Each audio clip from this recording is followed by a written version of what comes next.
Welcome to another episode of Soulful Stories.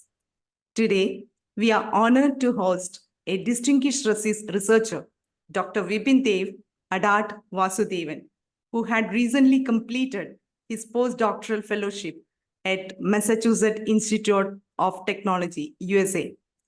Dr. Vipindev was also awarded the prestigious Marie Curie Fellowship in Europe, and his research has resulted in 25 plus publications, over 650 citations, and he has co-authored textbook for IEEE. Let's welcome Dr. Vipin Dev to share his research journey. Hi, Vipin. Hi, Ranjita. Thank you. Thank you for the introduction. It was nice to hear. Okay, let's start. Yeah, yeah. Okay, Dr. Vipin Dev, coming from a small town in Malappuram and pursuing your studies, did you ever dream of research reaching MIT, one of the world's top universities? Can you share how that journey unfolded? And did you ever dreamt of that in your early life? Uh, Honestly, I don't think I knew about MIT until I joined my engineering course back in like 2010. Uh, and even then, it was actually not a dream because this is something like when I first got into MIT, like that was March 14th of 2022. The day like I just put like a WhatsApp status that was like sometimes life is better than dreams. This was actually beyond my dream. I never thought like I'll go and do a PhD itself, but then gradually by somehow like I reached to that institute, which was one of the most prestigious places in the world. So yeah, it was not a dream. It was actually beyond dream. So I am very like I sometimes feel like it's yeah it was more than a dream. It was a very interesting journey basically, and it was very gradual. So I should say that like that's not a one day achievement. It was so I did my bachelor's, then master's, and then PhD, and gradually like I got into MIT. So that was a very gradual process, and I started dreaming of the place only probably like 5 to 6 months before I reached that position. That's when I actually thought, okay, I can probably get into the MIT.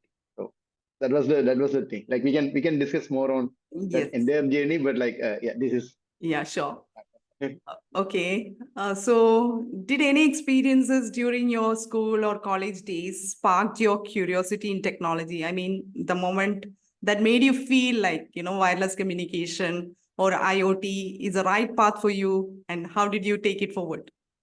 Yeah, so I studied in, I mean, after my basic schooling, like after my seventh grade, I studied in a technical institution. So that's under the Ministry of HRD. I study institutions. So I studied in a technical institution. So I was exposed to computer science, electronics, and similar technology-based subjects from ninth grade onwards. So that's when like I started getting, okay, I mean, I can do this, I can make like PCBs, I can make simple circuits, make a bulb light. I still remember in the electronics lab, we used to have this system where we make some digital circuits and make bulbs blink, like LED bulbs. So that's the first memory of like working with those kind of systems. So and then when I had to choose after my plus two, like what to do, I thought, okay, electronics and communication, because I already have a background in that. I mean, I know at least something. Honestly, at that time, my primary thought was, okay, I might have to study less in the first 2 years because I already know something compared to like a normal plus two student, right? So that was my initial interest. But then when I started doing my engineering, I felt, okay, communication is one topic, and then security. These two were my interest. Uh, Coming to IoT was it was a very interesting change because after my bachelor's, I wanted to do a master's. So I was looking at different options. Most of the engineering, like EC students, will go for communication or VLSI, the or embedded system. These are the different mainstream masters people do. So I was I was thinking like, okay, these are like too mathematical and like that was not actually the subjects that I was more interested on at that time. So then I was talking to my one of my faculty, and he was also like, yeah, I mean, you look like more you want more logical insights, you want more logical thought process, so you might better fit in cybersecurity domain. So that's how like I switched to cybersecurity. So I had that background in communication and went for cybersecurity, and that's when I actually started working on Internet of Things. That was also like one of my teacher who said, okay, I mean, IoT is one of the hot topics currently, and it might be a good topic for you to start your research on. So it was he was my project guide during my bachelor's, Dr. Ibn Manuel. So he actually introduced me to IoT. So again, like that was all very gradual. I think I am a person who goes with the flow and explore or yeah, identify interest on the way and then go with that. So that's how it happened. So now you said, a couple of things in Yeah, your research area, like network coding, wireless communication, Internet of Things, yeah, cybersecurity. Out of all yeah. these, which topic do you enjoy working on the most? So by now, it's actually all a mix. I mean, I cannot distinguish that, okay, I'm doing only security now or only communication. So as you grew as a researcher, you started combining all your expertise, all your knowledge in different domains and put it together.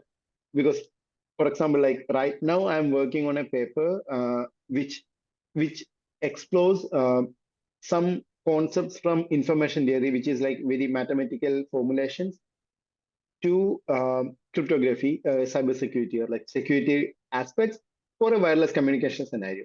So what happens is like once you start working in that domain, like you will start to combine all your knowledge and make something new or like find something new. So that way, I cannot say like this one is my primary interest. However, for the time being, with all the things happening around, I'm more focusing on wireless communication for the next generation, 6G. So currently we are in the 5G era. We are already working on what should be 6G, how it will be, and what technology will be there. So I'm looking into like 6G implementations or like what will become the standards in 6G. Similarly, in the security part, what will be the post-quantum? So everybody talks about quantum security, quantum cryptography, and everything now. So these are the two major topics that I'm currently exploring. Okay, can you explain that what is quantum security? Yeah, sure. So The new term actually to me. yeah, yeah. So it's not quantum security like quantum cryptography or post-quantum era. So what happens is we currently have our computers, but we are we are in that era. Example, like yesterday, the Nobel Prize for Physics went to few researchers or few scientists who work on quantum mechanics and quantum computing, right? So what the quantum world will be, we'll have uh, a new way of representing information. So currently we have this 0 and 1, a binary based one. Quantum will have like a something in between, and there are more physics involved in that space. But very basically, like you'll have not just 0 and 1, like something in between, and things that can change and everything. So with the quantum computing phase, what we expect are the computers or like our processing power to increase very heavily. Like it will become like multiples of what we currently have as information power. And how this is impacting the security, right? Like so, currently all the crypto system, all the techniques that provide us what we call security, like our emails or our bank transactions, these are done by some cryptographic encryption, cryptographic systems, which are based on some mathematical formulas or mathematical foundations. And the basis of that mathematical foundation is that let's say like you and I have a shared key, like a secret key, So without this key, nobody can decode it. Okay. So that's what we talk about security or encryption. Okay. And how this happens, the maths behind this is based on some heavy computations. These computations are easy if you have the key, but it's almost impossible to do without this key. Okay. So this is the current scenario, how we talk about security. What quantum computers will do in this phase is quantum computers have like very heavy computational power. So they will be able to break this system without the key.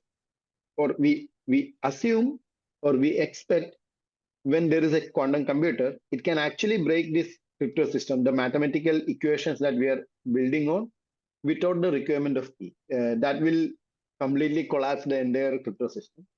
So that's why currently researchers are looking into what can be a crypto system, what can be a security feature that can withstand the quantum threat. Okay. So this is currently a very hot topic. There are standardization bodies. For example, NIST, NIST is one of the US government body who standardize crypto system. What everybody should use, what is secure. They do like a lot of extensive research and competitions to identify one. So they are currently in the process of making quantum post-quantum cryptography. So yeah, this is the whole background or like the background of post-quantum cryptography and research. I'm not sure like if everybody can understand the Yeah, whole yeah. details, but basically, yeah, we are expecting more computationally powerful devices, and our current security features may not be enough at that time. So we are looking for like even more secure protocols. Yeah. More of technical side. That's sorry, that might be like too technical. Yeah. Can you tell me that where do you see the future of wireless communications and IoT heading in the next 10 years? Yeah, so the next 10 years means it will be the starting of 6G. So 6G is officially expecting to be standardized in 2030, so 5 years from now, and then it will go on for like another 5 to 10 years in that domain, and 2040 is probably when we'll have like the next generation. So that's how things generally work.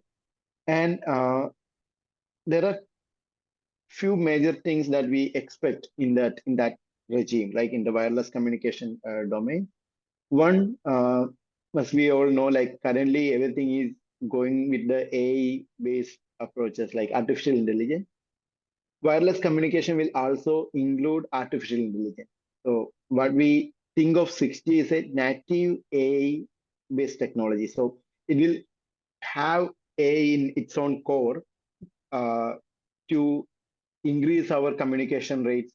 So currently, like when we have disturbances, like when we have buffering or when we have like a call disconnection, call disruption, everything actually AI will be AI will be aiding or AI will be helping to solve those issues in the 6G. And the applications are also changing. Actually, like when the wireless communication started or like the mobile communication started, we only had to make a call. Like we only had to call somebody from one place to another place. Then came SMS, the messages. Then came video message or like multimedia messages, video, audio, and everything. And now most of the people use internet over the phone. Like even now, like I don't think like I'll just make many phone calls. I'll make WhatsApp calls. I'm actually using my mobile phone as a service, internet service, or like a device that gives me internet service. So things are changing. We'll have like much more higher data.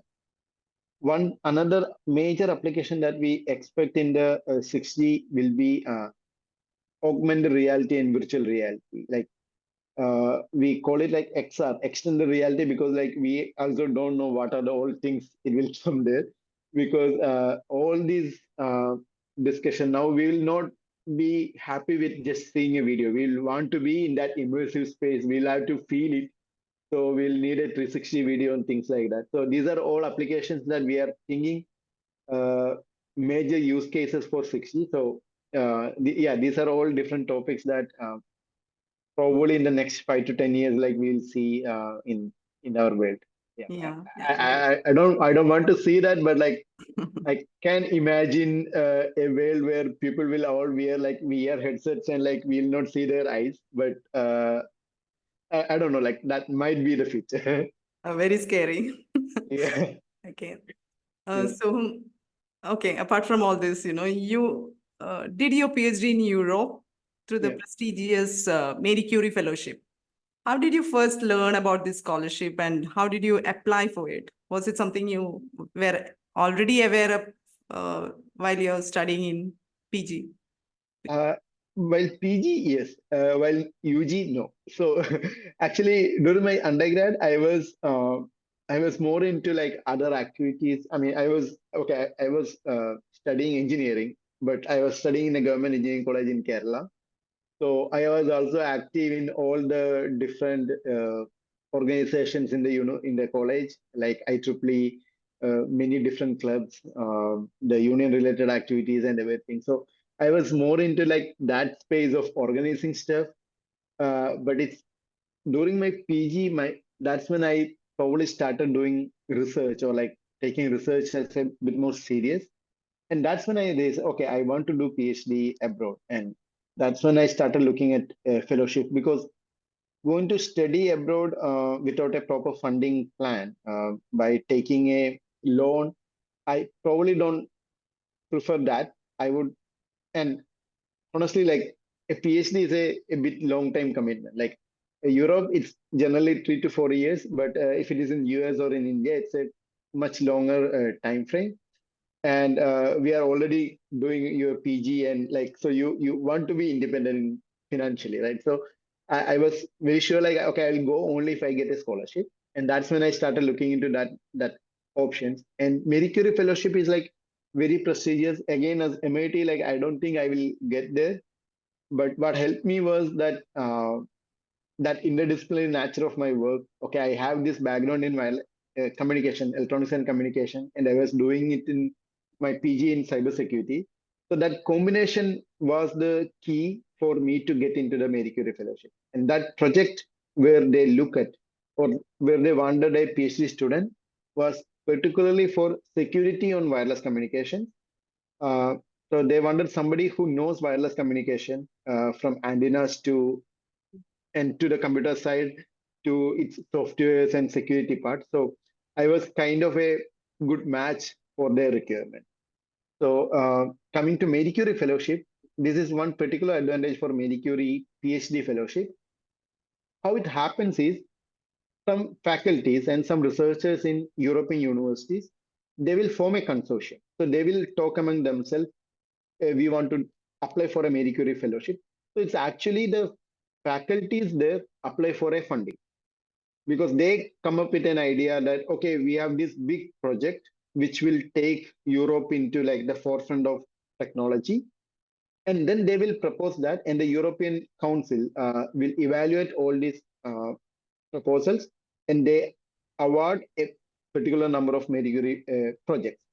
And once the project is approved, these faculties will already have made a plan. Okay, we need like 10 PhD students or 12 PhD students who will be distributed in all among all those faculties. And each PhD student will have a particular project. And then once they get the approval from the European Commission, they will put out a call for all the people who are interested. They can apply with their resume and other documents. So that's when like you already know, like when you apply, they have like very specific requirements. Okay, they want somebody, in my case, they wanted somebody who knows communication and can work on security. There will be like specific requirements from their side. So it's actually very easy process for the applicant and for the faculty who hires, because they can check, okay, this candidate is good match or not. So that's how I applied for Marie Curie Fellowship, and that was the process of getting into the interview in Marie Curie Okay, Marie so Curie project. did you have a choice? Can you choose your own, university? or a country? So Is there any option yeah, like that in that? what happens is once they get the project, generally, I will explain that process of Marie Curie PhD applications a bit more in detail. So uh, it starts with at least three different universities or research institutions or small, medium scale industries. So uh, small, medium enterprises, SMEs. So I think like there is a requirement that it has to be from three different countries. There should be at least one academia and one industry. So they have to form a consortium. So what happens like all the faculties there will talk among themselves. They will find the people suited for the project, and they will make a big project, which will also be divided into smaller individual projects for potential PhD candidates. So I will explain with my own project, right? Like it was approved in the 2017 cycle for Horizon Europe. That's the bigger bigger umbrella for all these Marie Curie projects. So we had, I think, 8 institutions from 5 countries: Greece, Portugal, Germany, Sweden, and England. So from these 5 countries, there were 8 institutions. So faculties and researchers from all these 8 institutions collaborated. They put out a project, and in that project, they said that okay, to complete this project, we need 13 PhD students among all these 8 institutions.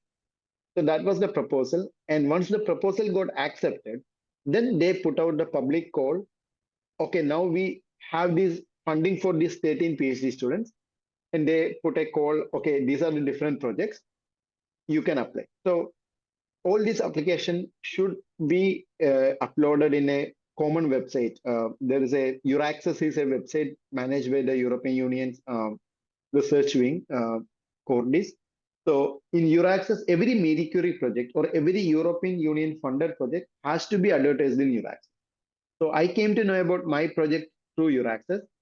So I could, in Euraccess, you can actually sort all the openings or all the calls based on your funding, based on your country. Based on the country where you want to go, based on the funding that you want to apply for, based on the uh, your domain like engineering or agriculture, social science. So different domain, your expertise or your level of qualification. Like you are a early stage researcher, you are applying for PhD or you are applying for postdoc, you are applying for faculty. So all the different options are there. Based on that, you can shortlist or you can see all the potential openings that you can apply for. In my case, I applied to this project. There were 2 positions that I was interested. One was in Portugal, one was in Greece.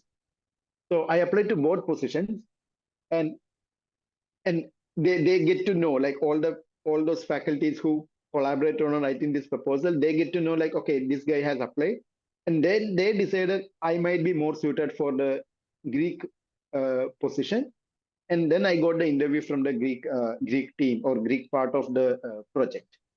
So that's how the process works. So you can choose the university, you can choose the project. So sometimes I chose the project or I chose the topics than the university. Uh, I was not very concerned about the location. I was more concerned about the kind of work I will have to do. Okay, that was so insightful. Okay, you have lived and worked in both Europe and USA for your Yeah. research. In your experience, which place do you think is better for pursuing research and why? It depends. It depends on different people. Uh, so okay, I studied in India. I worked in Europe and US. So I consider my PhD as a work because I had like specific task and everything. So I found it more as a work environment than a study environment. Uh, so I I feel Europe is a bit more relaxed in terms of work.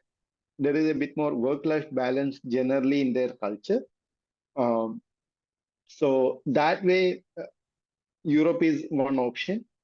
Uh, then in the US, I was very fortunate. I was in a really nice group or a good group, like where I had all the freedom and all the flexibility flexibility in my work, but generally the way of work in Europe, US, I felt it's a bit more fast paced and yeah, a bit more fast paced. So people who like that kind of a work, uh, they might prefer US. One advantage I felt in US is that particularly for some topics like AI, it's much more advanced, much more funding is there. Another aspect, interesting aspect about US is that like the projects are all funded and have a industrial look, or like they are more inclined towards industrial requirement. So you will be working on things that will be implemented probably very soon in the market. Like you'll see like more industry oriented projects. In Europe, there were like at least I feel like there is a bit more diversity in that scenario. So yeah, there are like different aspects. So for me, I think like the European lifestyle was better. There was much more life balance. Uh, Generally, that I'm seeing. In US, I had that liberty, or I had that opportunity to have similar scenario, but US, I felt like generally people were a bit more stressed, or like that they had a bit more fast-paced work. Okay, as you said, you were mentioning that US is having more fund on research field. Like there is a confusion, Yeah. in the younger generation that research life is all about studying and experimenting, throughout the life. In reality, is it considered a full-time paid job, or is there any uncertainty in the payments if you receive, depending on the university or project, funding should be there, otherwise you won't get it good payment. Is it something like that? Yeah, so it depends on like your position in some sense. So as a PhD student or as a postdoc, your funding will be secured by your PA or your project, your guide or your project principal investigator for the project. There are other options also, like you can, I mean, for me, in my case, as a Marie Curie Fellow, my funding for 3 years was guaranteed by the European Union because I'm being employed by the university to do my research. So that's why I was saying, like, even during my PhD, I consider myself as a employee of the university than a student. I had all the benefits of an employee. Same for my postdoc. My funding was secured to multiple projects of my faculty.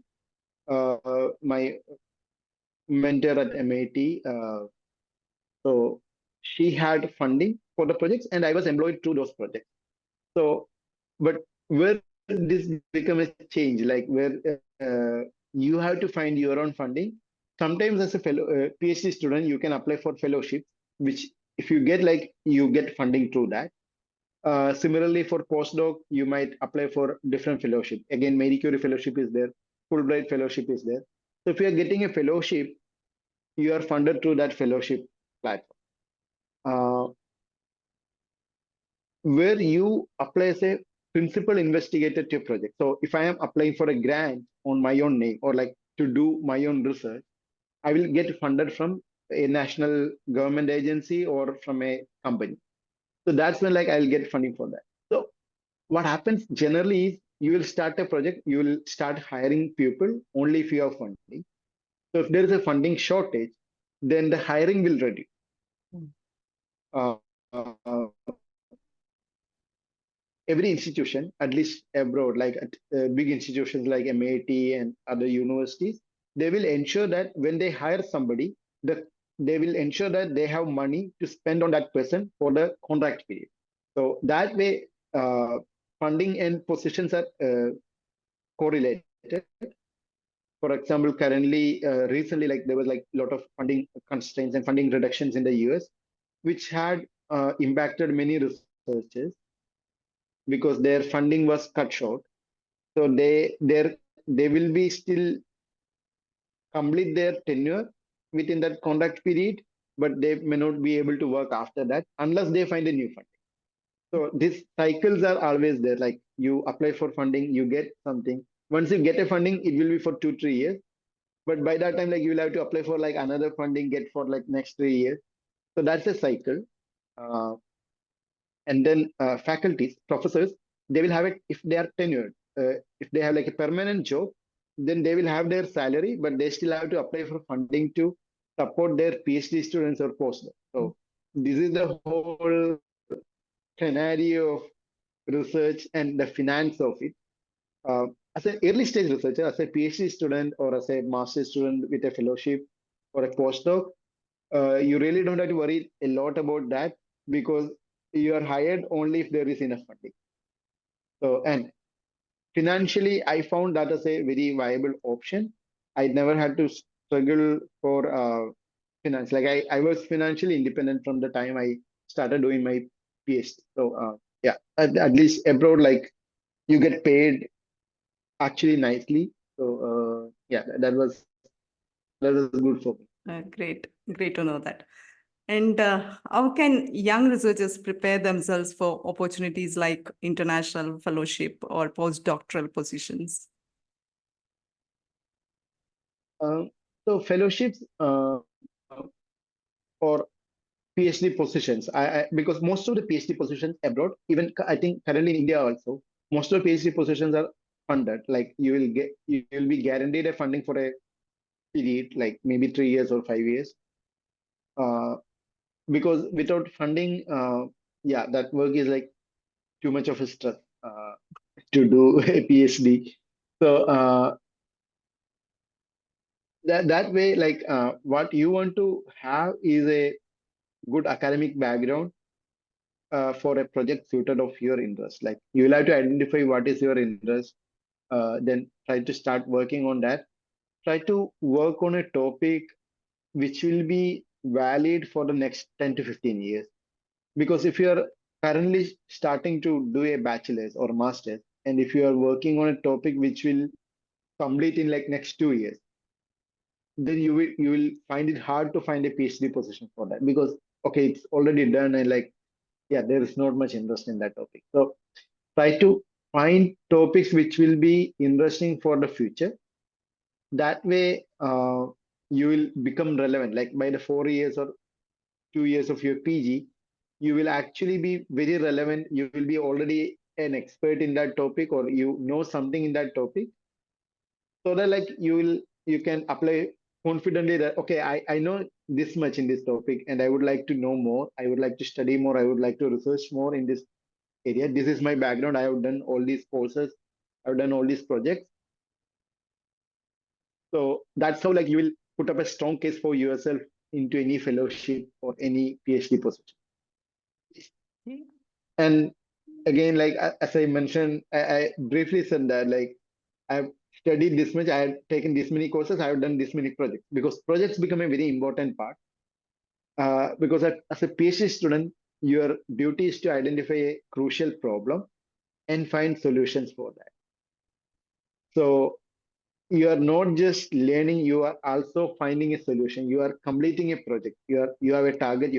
You need to find something and everything. So that way, you should also be able to manage a project. So all the internships, all the mini projects, major projects, theses, everything that you do in your bachelor's and master's will be uh, will be the credential that will help you to get into a PhD program. So yeah, focus on the academics, but focus also on the projects. If you can make publications out of that, like if you can publish your results in a good conference or in an international journal, that will be very helpful. And then, yeah, these are the all different aspects. Generally, that will help you to secure a good PhD position and funding. Yeah, very informative again. One last question. Yeah. Who do you think is best suited to pursue research? What qualities or mindset should someone have if they want to choose a research as career? Uh, I think you, okay, for me, you have to be persistent and you should be able to accept failures and suggestions because more often than you get something that you expected, you will get something that you didn't expect. So, and it's more failures than success in that domain. Honestly, like many papers, like or all the publications that you submit, I have had more rejections than acceptance. Uh, more more experience that failed than that succeeded. So that's a very difficult sometimes to accept that. I mean, right now, like when a paper gets rejected, like I don't worry too much because I'm used to that. But initially, when like a paper get rejected, you get like very harsh comments from the reviewers. Like you will feel like, oh, I mean, I'm not good enough, or like you have all those confusions and self doubts. So that's one thing. Like you have to be very persistent. And same thing actually starts with your PhD applications. Like I know people who have applied for more than 300 positions. I was fortunate. I had to apply only for like maybe 50 or 60, but I knew people who had applied for like more than 300 positions. Uh, so yeah, you many times you don't even get a response. So it's it might be a bit discouraging. Like it might be very difficult to handle that phase. Particularly now, like you might be like the top student in all the classes you studied, all the courses that you studied, and suddenly you are not even getting response to your email. You are getting so many rejections. That's where like you find it hard initially. So persistence is one thing. Acceptance of like failure is important. Similarly, you should be very open to explore new things. Like you might start doing a research on one particular topic, and then you will identify, okay, this is not the best option. Like you have something better than do this. So you should be having that openness to receive criticism, discuss with your peers, and then if needed, like change your whole direction. Uh, so yeah, these are all probably things that you need to be aware when you start doing it. Yeah, great. Thank you so much, Dr. Vipindev, for sharing your amazing journey from a small town in Malappuram to the world's top ranking university, MIT, USA. Your story is truly inspiring, and we hope it motivates students and young researchers to follow their journey. It was Yeah. great having you. Thank you so much, Dr. Vipindev. Thank you, Anjali. I was also, I mean, I've known about social stories and your work generally, so I was very happy. I was very looking forward to having this conversation because honestly, like, I mean, I think I didn't had a lot of insights at that time, like, okay, how to do a fellowship and everything. So, and from my personal feeling, like, we have a lot of students from really like all the villages in Kerala or like across India or anywhere, like who are not able to unleash their actual potential just because they don't know how to do it. So I mean, I'll be always happy to share all the journey, all the process and everything, so that like if there is somebody who is missing out the opportunity just because they don't know about the opportunity. That's the space where I would like to work. So it was very yeah, it was a very very yeah. I mean, I feel like it's a blessing to have this conversation because this is one way to reach out to all those people. Yeah, hopefully, like we can inspire a lot of students and a lot of young kids to pursue their dreams. Yeah, Yeah, in exactly. research and in technology. We'll see. Thank Exactly. you. Thank you. Thank you so much once again.